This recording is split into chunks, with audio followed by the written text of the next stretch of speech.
And yeah, we are live. That was one hell of a November basketball game between Auburn and Houston. I mean, at this point, we should come to expect that when these two teams play each other, comes down to the very last second. And I know some Auburn fans are going to be upset that there wasn't a call there. I'm okay with no call after seeing the replay. I can understand in real time thinking there could have been a foul called there, but both teams, man, it was a physical war really between the teams, and what was most surprising to me in a Houston game is that Auburn was the team that was more physical. They were getting more second chance opportunities. I know the rebounds finished very very even, 40 for Houston, 37 for Auburn, and the offensive rebounds were similar. It just felt like in the second half, especially the first half, there's a lot more offensive rebounds for Houston, but they didn't convert on a lot of them. Like there was that sequence in the very beginning of the game where Tugler he got an offensive rebound and then missed two putbacks. He got another offensive rebound, missed another putback. They just couldn't get the shots around the rim to go. And then it felt like towards the end of the game, Auburn was building some momentum. What would have happened if Keyshawn Hall doesn't get hurt? I don't know. But they had, big performances from Pettiford and then a lot of the other guys in between who, as a draft person, like I'm looking at Elijah Freeman, even like Filip Jovic, Sebastian Williams, Adams is interesting. They've got a lot of intriguing guys, but obviously it's Pettiford and Hall and Murphy who are their three leading scorers. Murphy has been hurt by injuries. Pettiford has not played well at all heading into this game. Played better in this game, certainly defensively, 2 steals and 2 blocks. Hit some key threes, but at the end of the game, they put the ball in his hands and he got blocked twice. The first time by Kingston Fleming, so I'm going to get to in a second. And then the second time going to the rim, blocked by Sacco. So I understand. I like him being aggressive, looking to go to the bucket, go to the hole, draw a foul if you can't score there. But maybe you could have tried to get a little bit of separation towards the end of the game. Easy to say now. Tremendous basketball game. I gotta say that again between these two teams. A lot of fun to watch. And for Houston, I was very curious coming into the season. They're building around three freshmen. How is this going to look? What would it look like for these freshmen in a culture that's really around physicality, defense, and just sound decision making? And three freshmen were three of the best players for Houston in this game, led by Kingston Flemings, who, my word, was really impressive. Late, there were some mistakes. There were some mistakes also with just miscommunications. Not, Sharp wanted to fade a screen. He was passing it directly to him. He thought Uzan was going to be in one spot. Uzan was in another, but for the most part, Flemings was really good in this game. He had 22 points, 7 assists, 4 turnovers. I mean, the turnovers, again, kind of more of a familiarity thing. And then Chris Anak, he was the one who got the game going for Houston, hitting some really tough mid-range jumpers around that free throw line, extended 18 points, 9 rebounds, and a block in this game for Sanak. Really, the third freshman, Isaiah Harwell, 21 minutes, 5 points, 2 steals, 3 rebounds, and an assist. So not a bad performance by him, a more typical freshman performance. They didn't really get, Tugler was fine, but he got himself. It's been Tugler's big Achilles heel's foul trouble, and that hurt him in this game, limited him to only 22 minutes. McCarty came in. He gives them good energy. Wasn't able to knock down a corner three in this one. You can see the potential for this Houston team. I think they're going to continue to get better as the year goes on. And I wonder, the one thing that seemed to be more out of necessity than necessarily was a strategy for Houston coming into this game was they played smaller at times. They had Harwell at the 4 for stretches, And I think a lot of that was because of the foul trouble of Tugler and Sanak in particular.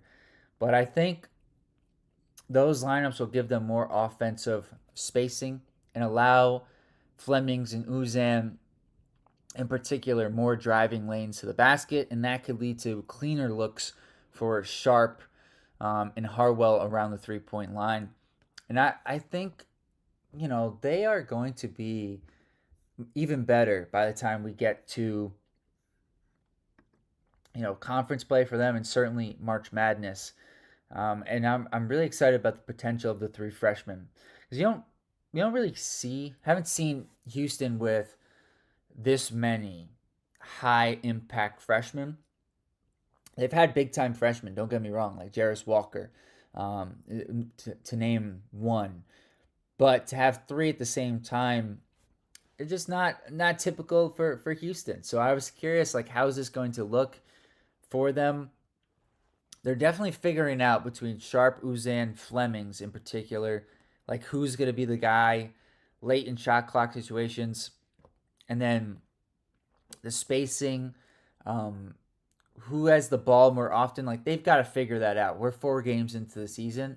It makes sense. They've still got to work that through, but the potential is really high for this team. I know they're the number one team in the country.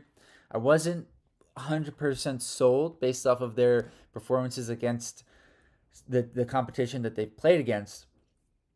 I thought tonight was a really positive step for them, and the fact they were able to hold on to this win was really big. And for Auburn, I mean, certainly the way they started the season, coming into this game, there was a part of me that felt like this could be. If this was like Houston from last year, I would have been very confident this would be a mismatch. But I had some questions about Houston as well coming into this one. And so I thought maybe Auburn could make it a game. I didn't think they would make it a game in the way they did.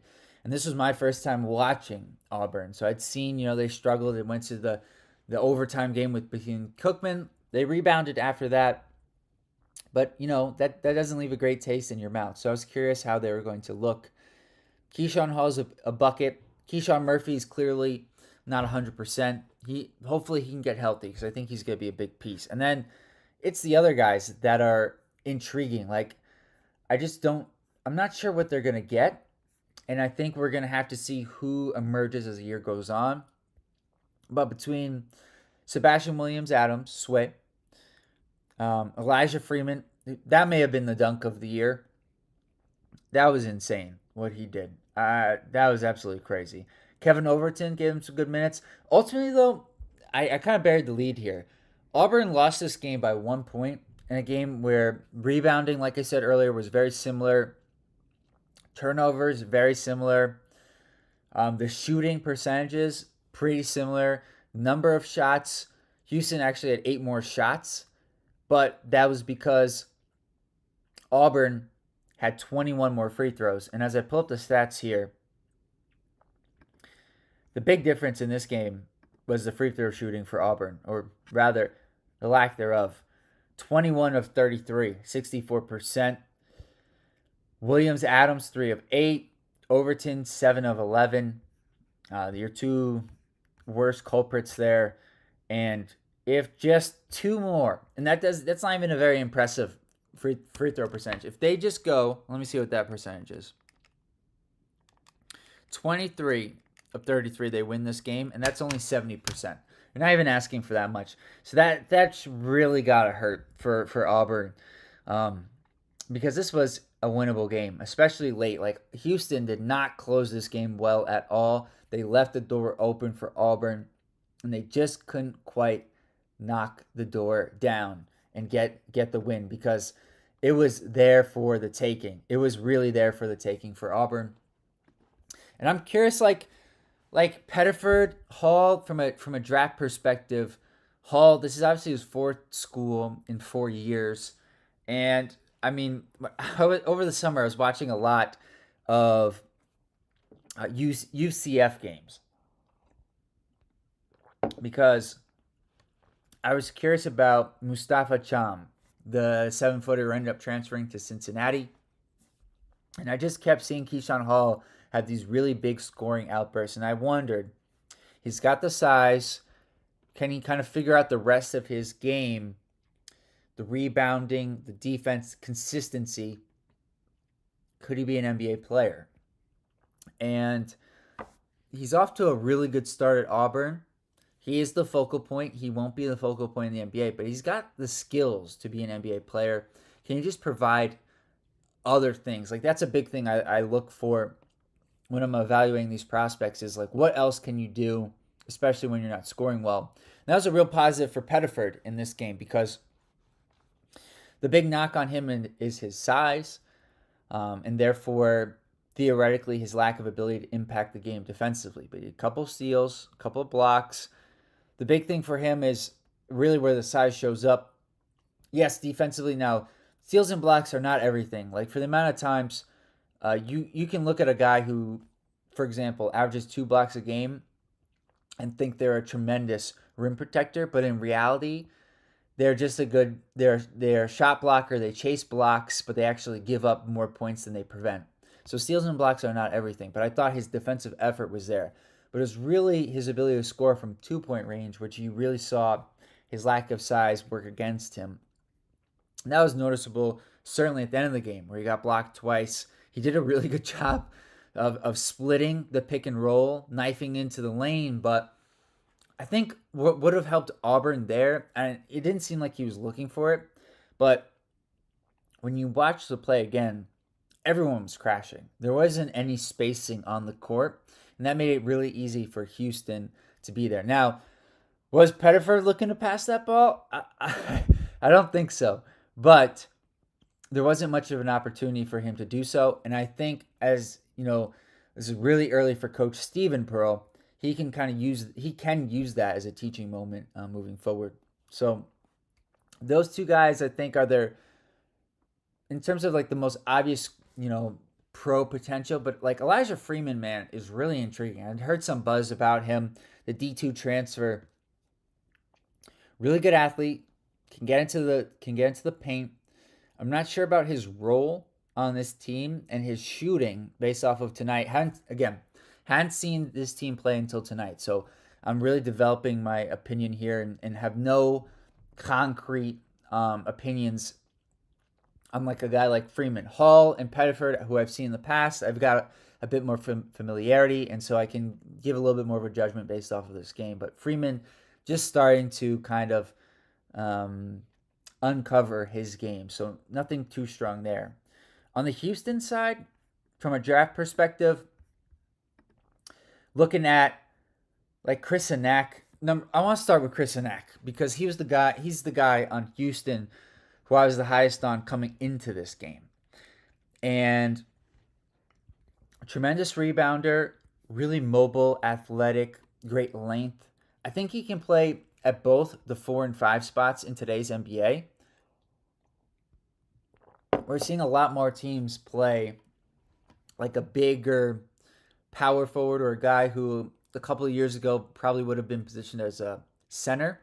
But now multiple teams are going with those 2 big lineups, if you will. And I think Sanak, with his shooting ability, which is what I want to see him shoot. I know today he knocked down, especially in the first half, boy, the mid-range shots he hits from that free throw line extended area, he is so talented. I just wish he would take those shots in different parts of the game, and later in the shot clock. Like, he'll get the ball 16, 17 seconds left on the shot clock, and he's looking to take a contested mid-range 2. And while he made them today, I just don't love the process there for him as an NBA draft evaluator. But that's the thing. Like, that can be coached. I truly believe that can be coached. Now, does everyone improve with that aspect of their game? Absolutely not. But with everything I've seen from Sanak, this is a guy who he appreciates coaching. He went to Houston. Like, as they said, Fran Fraschilla said during the broadcast, he could have gone anywhere. But he chose Houston. He wanted to be coached. And so I think Houston is going to let him shoot those shots. It just can, and they're not bad shots in and of themselves. It's just when he takes them. I would like to see those be later in the shot clock or in situations where he's got a mismatch opportunity and he takes advantage of it with those shots. The threes, I think, are really a nice wrinkle for this Houston offense, which has in the past couple of years typically played with two guys who are not going to space the floor. So Sanak really helps Houston with that aspect of his game. Joe Tugler, like that's a guy.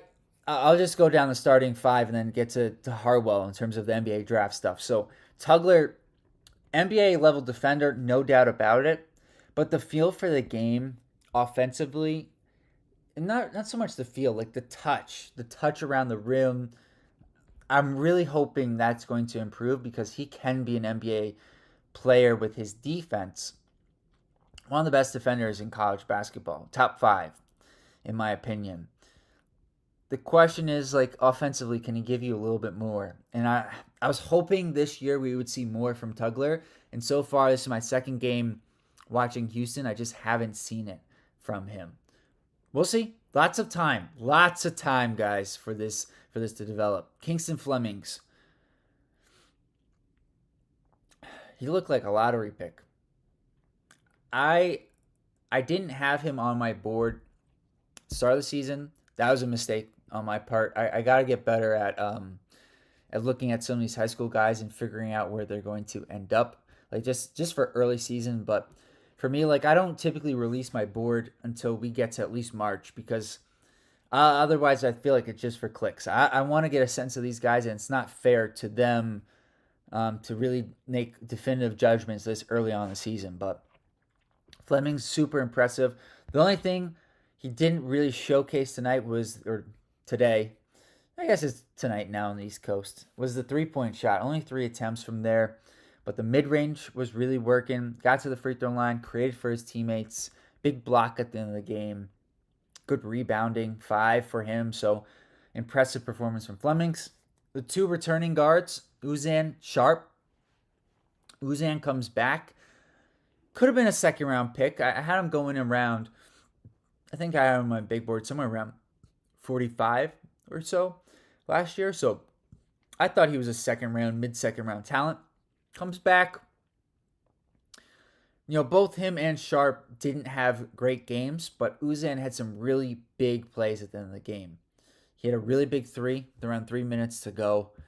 And I thought, you know, this is the tug of war, if you will, between him and Flemings. Who's going to have the ball? Sharp is going to be very comfortable playing off the ball, but between them, can Uzan kind of find his flow? Because last year, it was him and Cryer. Cryer would get the ball late, but Uzan was the point guard. Him and Flemings are point guards, so I'm curious how that dynamic is going to work. And then Sharp, I've thought he could be an NBA player, but I don't know. I'm kind of starting to sour on that idea at this point. Like he's not a creator really for himself. He's an undersized shooting guard. And do I think he'll get a look in Summer League? Absolutely. But at this point, I would certainly have him outside of my top 60. Harwell, from what I've read, was rated higher than Flemings coming into this game. He doesn't have the same role as Fleming, so not apples to apples. I'm curious how his role develops over the course of the season. Played the most minutes off the bench for Houston, so a positive sign for him there. But I wonder, he got to 21. How much of that was Uzan's foul trouble, and would he have really ended up around 15 instead? So a lot learned from this game. Houston, I'm curious. The last point I want to make, I'm curious if they're going to maintain their number 1 ranking or if Purdue's going to get ahead of them. It was very close last week, and Purdue got a really big win at Alabama. This was a nail-biter. I could see the voters going back to Purdue, even though neither team has lost. So please subscribe to the channel. We are very close to 2,000. I really appreciate it. Like this video. And until next time, guys, peace.